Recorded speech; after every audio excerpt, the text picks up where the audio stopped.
get started. So we're going to share an update on our EPA Exchange Network grant and integration with fins out of our ODFW office here. I'm going to give a little background, and then Brittany's going to take over and tell you guys what she's been doing. I was just going to start with just a little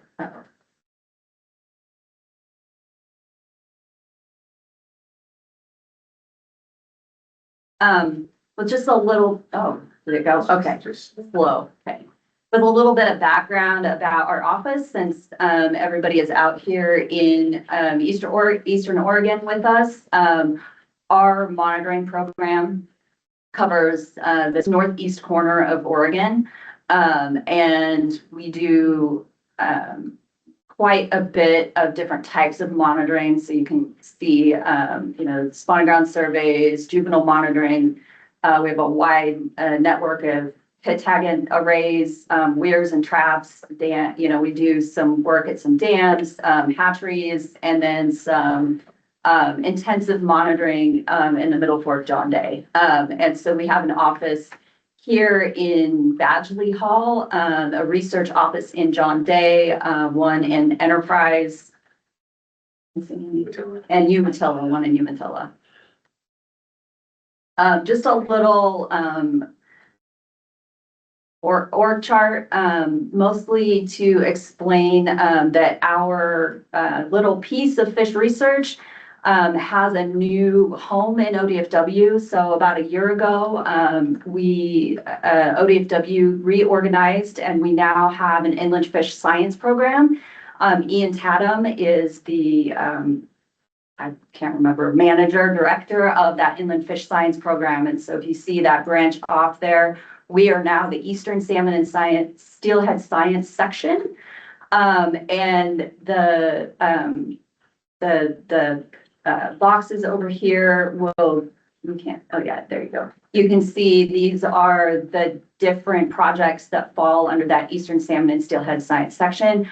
The boxes in green are the folks that are in Badgley Hall, which is where we are today on the Eastern Oregon University campus. And then our spotlights today are really going to focus on Joseph Feldhaus's the Hatchery Evaluations Project. And that the staff under him are Joe Dittmer, Mike Greiner, Brittany, Beebe, and you'll hear from those three today. I was going to say, since we're on the EOU campus, we are a partner with EOU and have been for a long time. And like probably the beginning. Yeah. So we've been in a couple different buildings at EOU. We now live in the Badgley Science Building. We have a partnership. We hire Joseph often.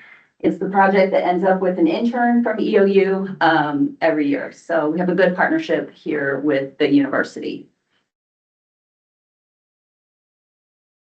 So a little background, the Hatchery Assessment and Development Program, or Hatchery Evaluation Program, is funded through the Lower Snake River Compensation Plan.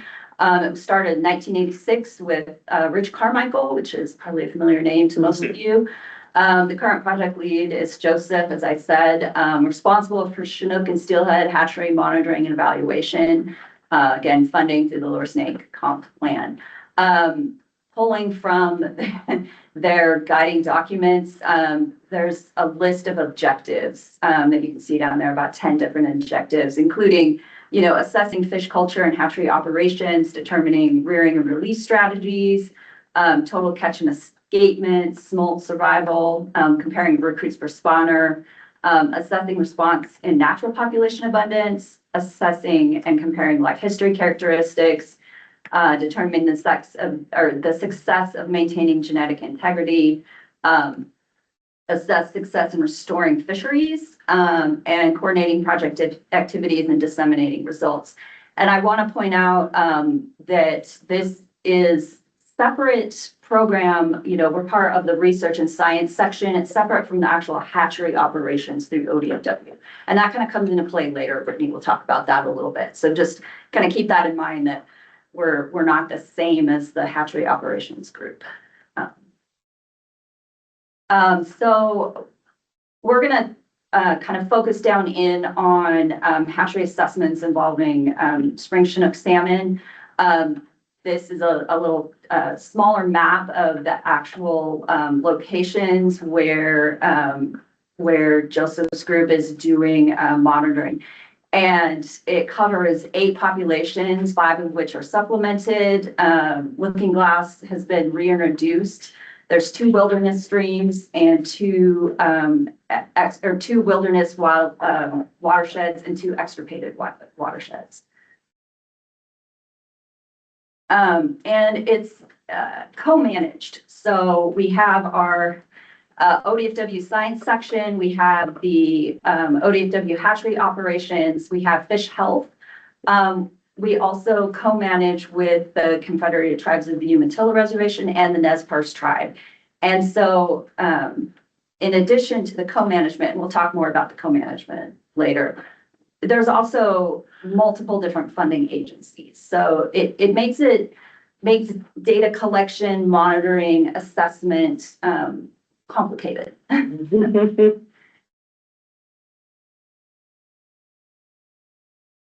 So the Chinook spawning for the Lower Snake River Compensation and all of those co-managers happens out of Looking Glass Fish Hatchery, which is about an hour from here, literally in the middle of nowhere. Like, I can't believe there's a hatchery there. Just blows my mind. It's so hard to get there. I don't know, Joseph, do you want to explain this? That place gets no sunshine in the wintertime. I don't know how people live there. Yeah, it's on Looking Glass Creek, cold water, and well water. They're doing a big infrastructure redo there. Our stocks go there and get spawned, and all the co-managers have an input. So it's so complicated. Yeah, so there's five different stocks, and you can see each stock, so those are in the boxes, all have, different entities involved. And there's a lot going on there. There's pit tagging, ad clipping, coded wire tags. And so everything for those 5 conventional hatchery programs, all the eggs are in one hatchery, all the rearing is happening out of that one hatchery. We also have a nexus with comparative survival studies because we put a lot of pit tags into this rearing Chinook for Captain Creek and Raha programs. So we do a lot of work there for the Lower Snake, but we also, have CSS tags, we have the juvenile monitoring, adult returns. There's been captive programs out of Looking Glass Fish Hatchery in the past. So very complicated matrix of production goals.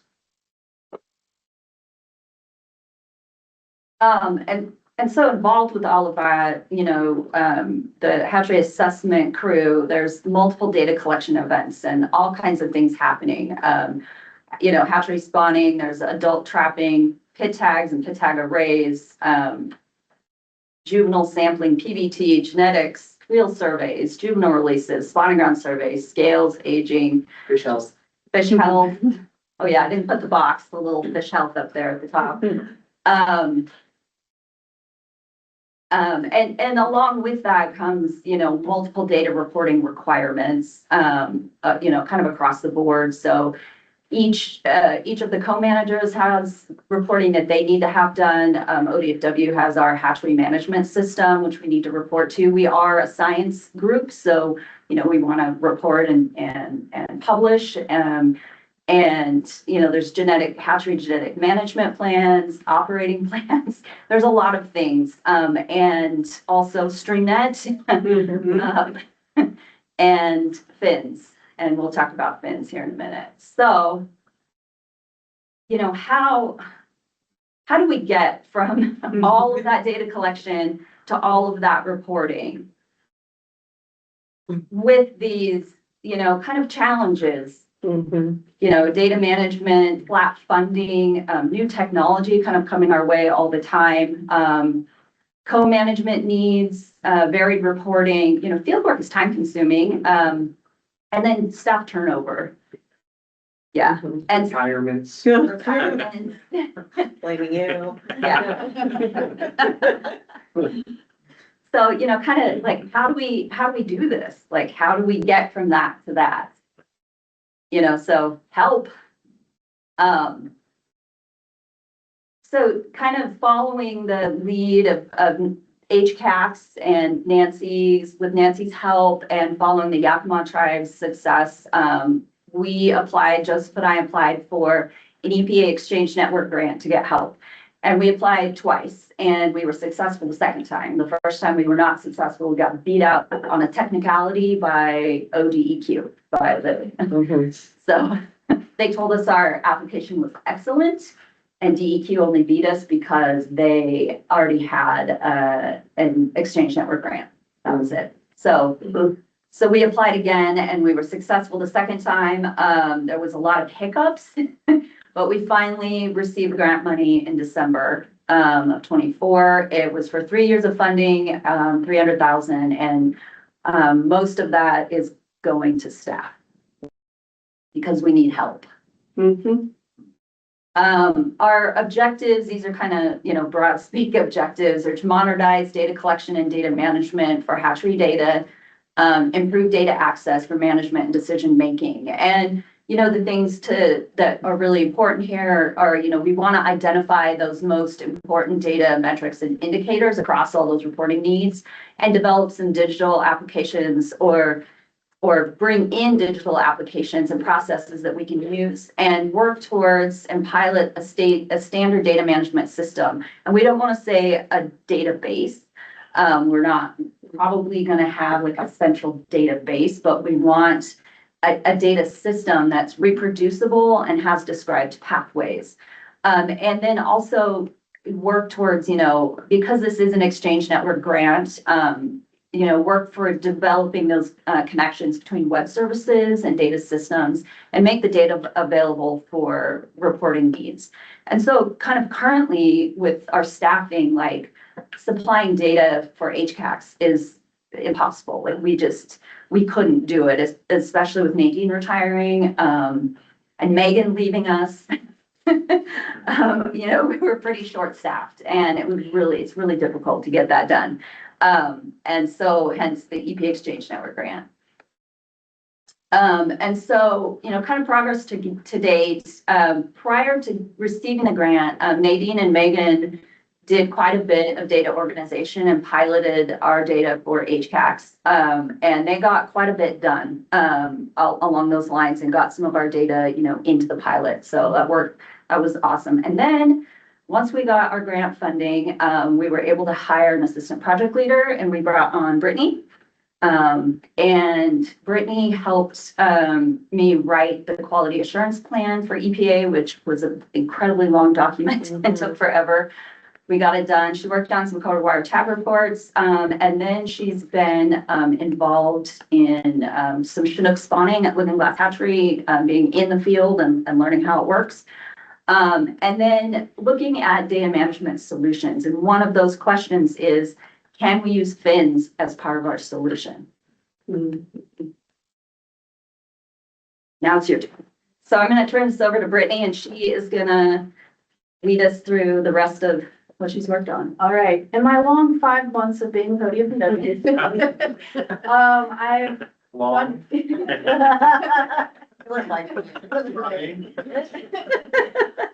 I spent a lot of time learning fins, getting involved in fins, getting all the permissions with fins, and trying to apply this to our Chinook hatchery program. So just so we're all on the same page, fins is an online collaborative hatchery database. And it organizes all sorts of hatchery data into 6 different modules, which are shown on the bottom right here.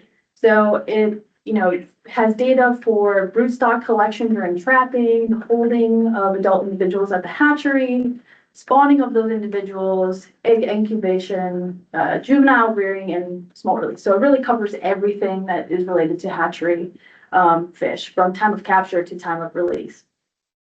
fins is managed by Pacific States Marine Fisheries Commission for the purpose of serving as this central standardized database that can capture all this data from different salmon and steelhead programs throughout the Snake River Basin.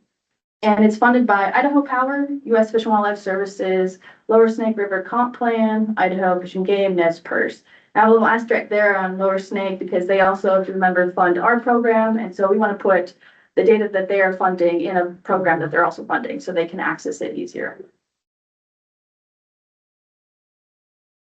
So I tried to organize a hatchery spawn into categories that make sense for organizing this talk. And what I came up with here is 5 different kind of stations or groupings where data is collected at hatchery. So we have got fish sorting. Female processing happens after the hatchery sorts fish out. Then after females are processed, the actual spawn crossing happens.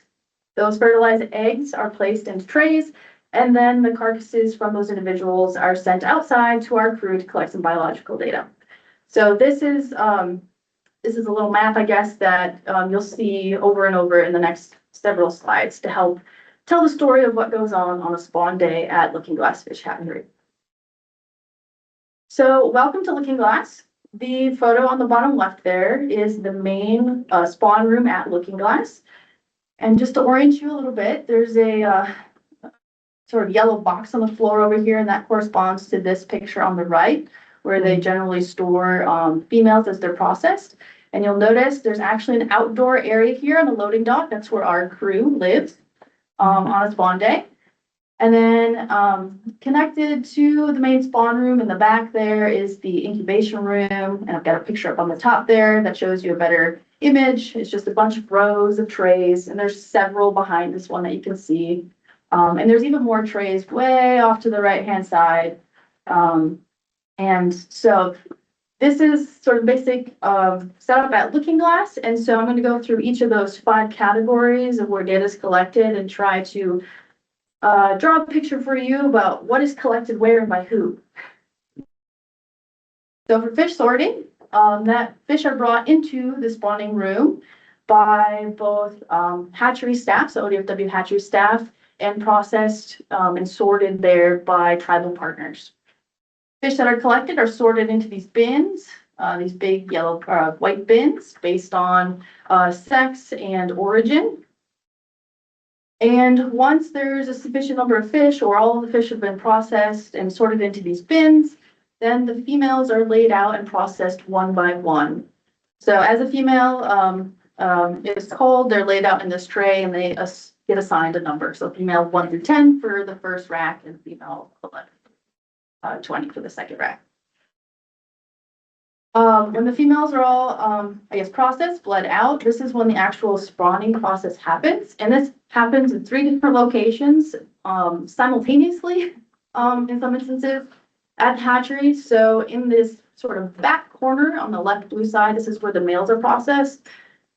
This happens, oftentimes the tribal folks are doing the processing here. Sometimes the hatchery folks will step in. This location kind of in this back corner is generally where I'm standing during this process.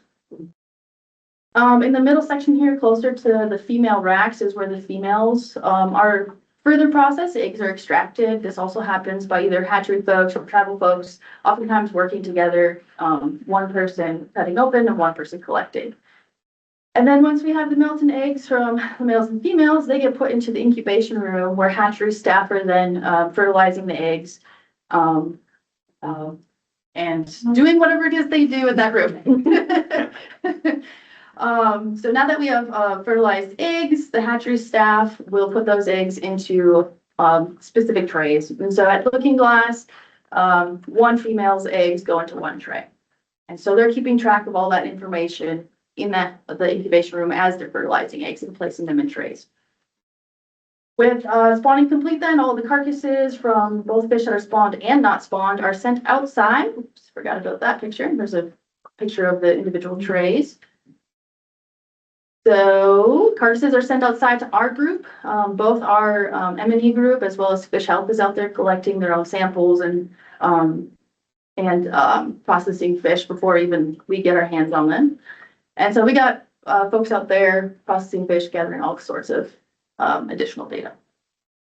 So from this overall picture, you can see there's a lot happening in different places by a bunch of people. And they've kind of been isolated at these different stations doing their thing and just focusing. There hasn't been a whole lot of interaction between the groups and stations.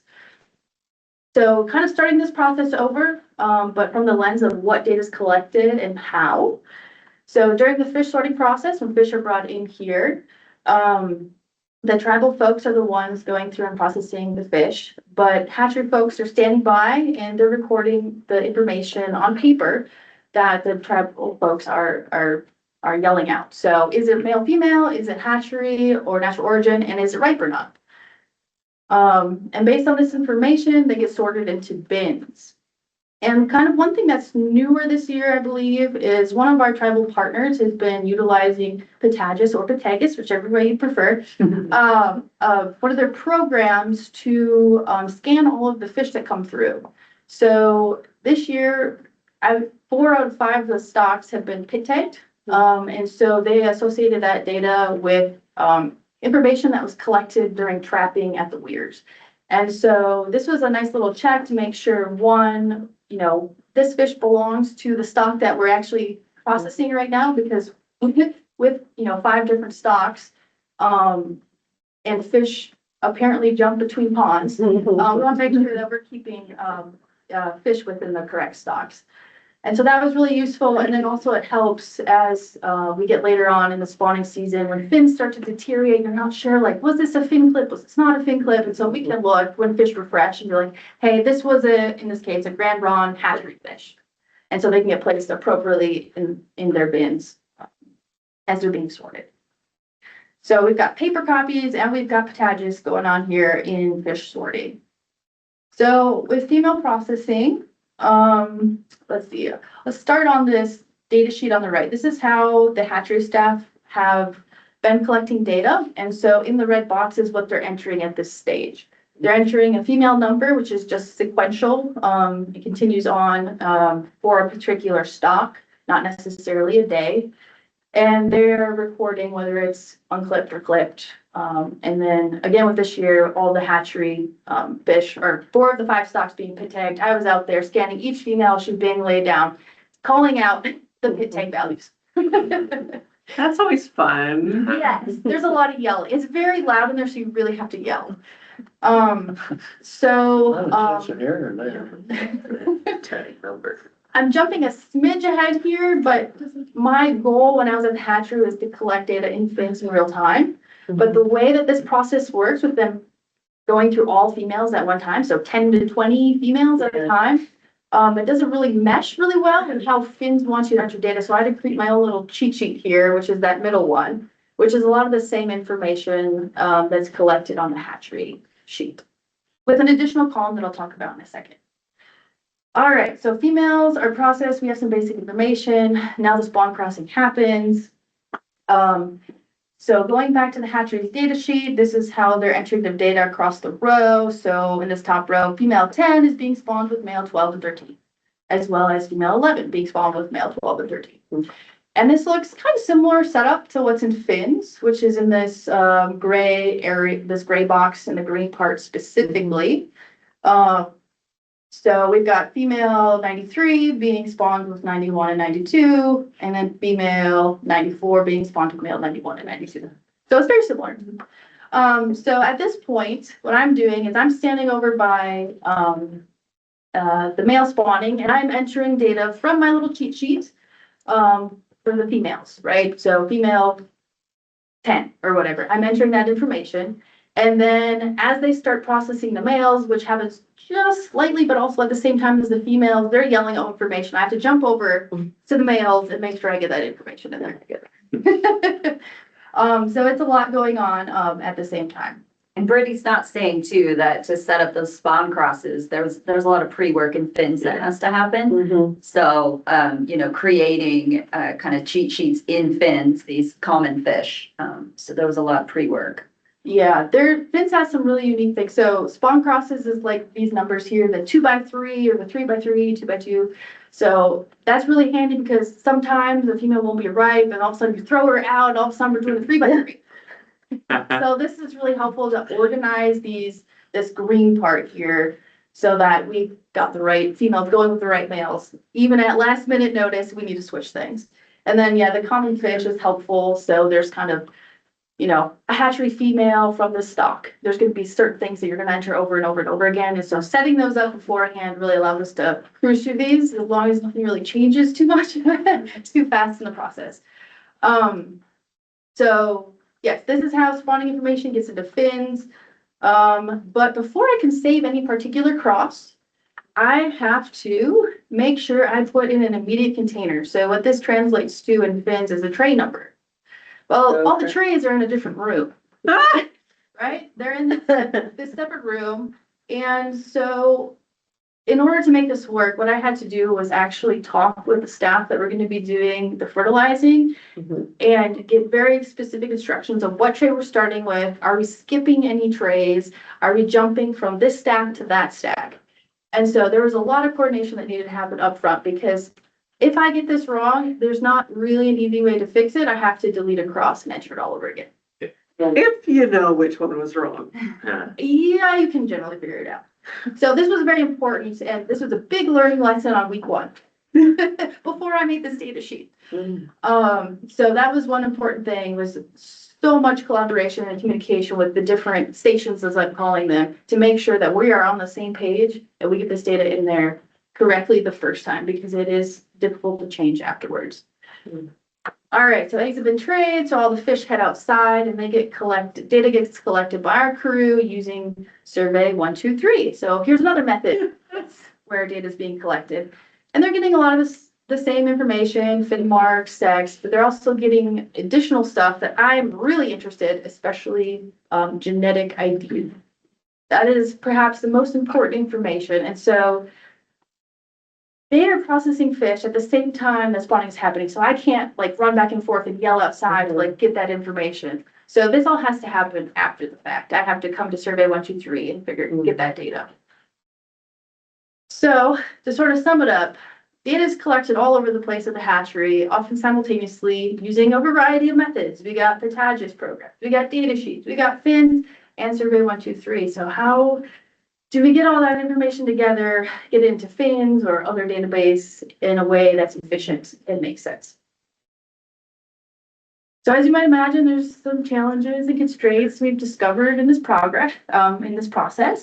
Some of those being just the general spawning methods and procedures. Things happen all over the place and might be different from what other hatcheries do and how they process things.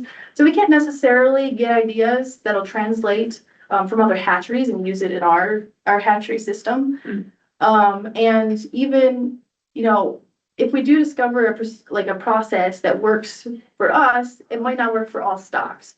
So for example, one of our stocks, the Grand Ron stock, we have hatchery fish that are both clipped and unclipped, which complicates things a little bit in terms of data entry and fins. Because fish are sorted into bins based on hatchery or natural, and Finn wants to know what is the actual fin clip information. And so there needs to be more communication there. So I'm like, okay, you have a hatchery fish. Is it clipped or unclipped?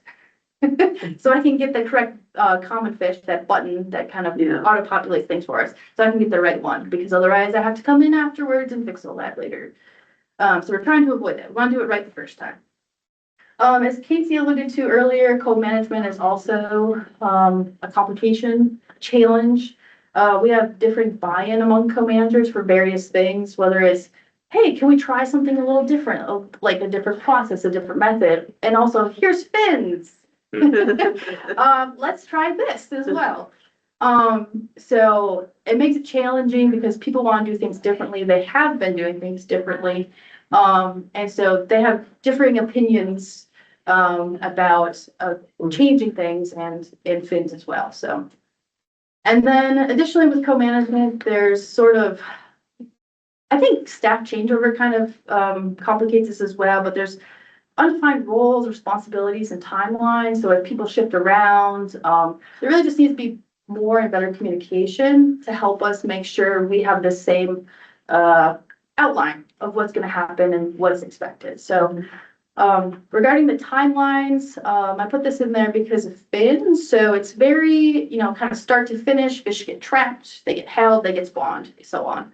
And so if co-managers aren't buying into the trapping and their data's not getting in there, I don't have fish to spawn. So I'm hoping some of this, this will help improve buy-in if I can do kind of proof of concept. So other challenges and constraints are time commitments. Again, some programs are short-staffed. They're already working long hours, making sure fish don't die. And so it's like, do we just keep doing what we're doing, or do we take time to learn something new that may or may not work? So there's the time commitment is really a struggle with some of our co-managers. And I put FINS training in here just to remind myself that like each of the 6 modules in FINS requires different training. And sometimes it's an hour plus, but it's like, you need to sit down, make sure you do this training before you have any access at all to this module. So that's another barrier, especially for people who hire like seasonals who already are there for a very short amount of time. So that is definitely a challenge. And then some of our partners, they question why would we put data into FINS? We already have it other places. And one example is we are required to put data into this HMS system. Why would we put the same data into FINS? It's duplicating effort. It's causing us to spend more time. Yeah. And then the last challenge, some just specifically with FINS that I discovered. I think I already mentioned this, but the inability to adjust mistakes in real time. Like, oops, I put it in tray 200. It should have been tray 20. I can't make that change. I have to come back afterwards and fix it later. So the inability in some instances to adjust mistakes as I catch them is a bit of a challenge for me. And then I mentioned several times that most of our bird stock had pit tags, and there's no easy way to get pit tag, the whole pit tag value into FINS. There isn't the trapping module, but not spawning. And so it'd be really nice to have that same feature to get it into the spawning module if we continue to pit tag fish. Because like with the genetic IDs that I have to enter later, I also have to come back and enter that whole pit tag ID, which is just, introducing potential error and more time spent on data entry. And then one thing I didn't mention is that FINS has an offline version, which is super cool. It did not work well for me this year, but it's really great because Looking Glass, well, it does have internet, it often goes out, and I was very worried it was going to go out while I was collecting data. So it'd be nice to have FINS offline as a backup, just in case that were to happen. There's usually weekly emails about the internet going off at the It's quite frequent. Yeah. That has happened for us there. So why was it not working this year for him? There were some weird issues. There's like communication issues. I would update something online and it wouldn't transfer over correctly to offline. And The connection to. like some things would update, but some things wouldn't. So FINS is organized into these modules, but it's also organized into facilities. And so we collect fish that come to Looking Glass are collected from 5 different traps. Only 2 or 3 of which are actually Looking Glass traps. The other traps are from our partners, which are different facilities. And so the way that it's organized is those facilities are separate from ours, and we need them to put their data in and transfer their fish to us. So now they're in our facility. That's where this problem of undefined roles comes into play, because there's not buy-in amongst all the co-managers in using FINS. And maybe they'll put their trapping data in, but it may not be for a year or 2 until after the data was collected. And so the facility organization is one of our primary barriers we have right now. And then when the fish go to get spawned at Looking Glass, there's an assumption that, ODFW will just do that for us. Which is now another. Because you maybe did it once in the past. Well, we spawn the fish collaboratively, so whose job is it to put the data and follow up? Like, it gets murky real quick. So anyway, there are some successes, and just understanding the challenges and constraint we just talked about was a success in my book, because we have a better understanding what is and isn't going to work in this process, and maybe we can focus our attention on things that we think are going to work and come up with a better, more efficient solution for that. There's also, in my opinion, been improved communication. So this year with me, I felt like I was kind of like a central hub, almost bouncing back and forth between the stations, which were otherwise kind of like silos. And so I think that really helped with communication, making sure people are staying on the same page, which led to my third point here, avoiding data mistakes. So this is just a few examples of mistakes that were avoided because of that central person, but also FINS. So egg traying, we caught a mistake where, they got off the numbering. We compared our numbers. They were wrong. We got it fixed. Stock identification. So using that Patago's P5 program, like, hey, this is this stock. All right, great. That information I actually pulled from Finn's Trapping for one of our co-managers and was able to just plunk that straight into the Tagus and use that real time. And then the misnumbering of males and females was, I think, it would have been a big headache if we didn't catch. So one of the nice things in those spawn crosses and fins is that it automatically counts sequentially for you by male and female. So female 1, 2, 3. And so that is definitely advantages over writing on paper. So I was chatting with the person who's writing the same kind of information as I am. I'm like, hey, are you on female 62? He's like, oh no, I'm on 61. I was like, that's not right. And so if we get that wrong, there's a little piece of paper that goes on that fish and that fish gets stuck with the wrong number. And then it goes outside to our group. And then so all of the data Lives collected. everywhere. So Finn's was really nice for helping us catch a few of those mistakes, especially the male-female misnumbering mistake. And then perhaps maybe one of the biggest successes was just getting spawning data entered real time. It's never been done before. I will say Joseph and I met with some of the hatchery folks maybe a week or two before spawning, and we didn't come out of that feeling overly optimistic that it was going to work.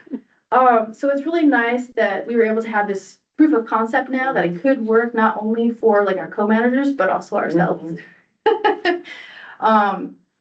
So that was very exciting. And then another success, I guess bonus also of using fins is that once I hit that save button for a cross, it's in there. Somebody could go immediately in there and be like, hey, what did you cross? It's available immediately. And kind of going off that idea of having immediate access. Did you want to say something?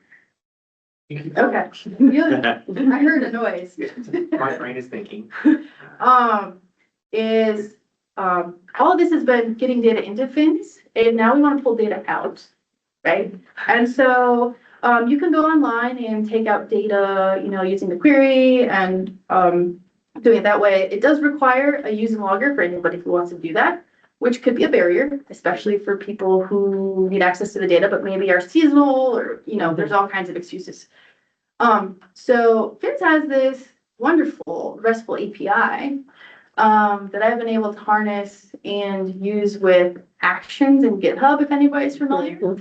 So this will automatically download any data I tell it to by itself, which is amazing, game changer.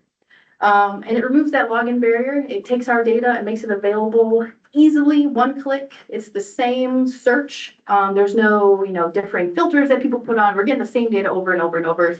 And with it downloading every day, we have data, like the most up-to-date data we could get daily. And some of the ways that we've been using this data, so I mentioned this already, but the Patagus P5 files during sorting, I got it. I have the tracking data pulling every day, so I have the most recent up-to-date information about all of that data. And then what you guys will hear next is a really cool example of how we were using the trapping data to help co-managers track their broodstock collection goals using R and R Shiny. So that's this picture down here that you'll hear more about in a moment. Potential future uses is expanding that R Shiny app that you'll hear about in a moment to additional traps. So right now it's limited, I believe, to just 2 traps that are looking glass traps. So looking glass trap and Imnaha. But it would be really nice to potentially expand this to other traps where fish come from for our co-managers. And so this might also be another way to increase buy-in to using fins. It's like, hey, if you put data into fins, we could make this nice little shiny for you to help you make decisions that you're making at the trap for your stock collection. And then potentially on the spawning side of things, it might be nice to create like another R Shiny app that'll track weekly summaries or spawning progress, so hatchery staff can look at that easily and be like, okay, we've got 100 more females and only 80 males left. Well, how are we going to handle this? And it might be a nice shiny way to have them stay up to date and look at what they've got going on.